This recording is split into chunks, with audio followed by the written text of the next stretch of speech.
kaibigan, ito na po yung part 2 ng aking pagpapatag ng lupa. Nakikita nyo po ngayon na napatag na yung lupa kasi pinatag ko na, kasi pag binidyo ako ng kabuuan ng video ng pagpatag ko ng lupa, napakahaba po yung video. Hindi po ako marunong mag-edit. Kaya sinorkat ko na lang po. Ito ngayon, ito na yung actual na napatag kong lupa. Bukas ko tatamnan ng sitaw yan. Tatamnan ko yan ng sitaw. Makita nyo po, napatag ng maigi. Pinapatag ko po yan. Natag ko lang kanina. Yan po. Tatamnan ko yan ng bukas ng sitaw. Bago ko tamnan yan kasi, papaarawan ko muna yan ng maghapon. Kinakapunan, tatamnan ko na. Tatamnan ko na yan mga kaibigan. Medyo may mga bato-bato pa. Tatanggalin muna natin yung mga bato-batong nakakalat. Ito na po ako.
Yan na, pwede na tamnan bukas to.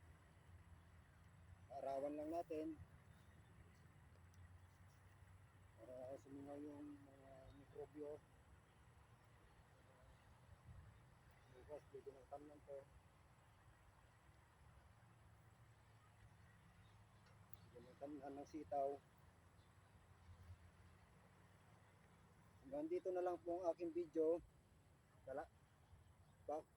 Bukas i-upload ko po yung part 3 ng aking video na to. Ang pamagat noon ay tungkol sa pagtatanim ng sitaw. Ang pagtatanim ng sitaw. Yun lang po ang aking video ngayon. Hanggang sa muli.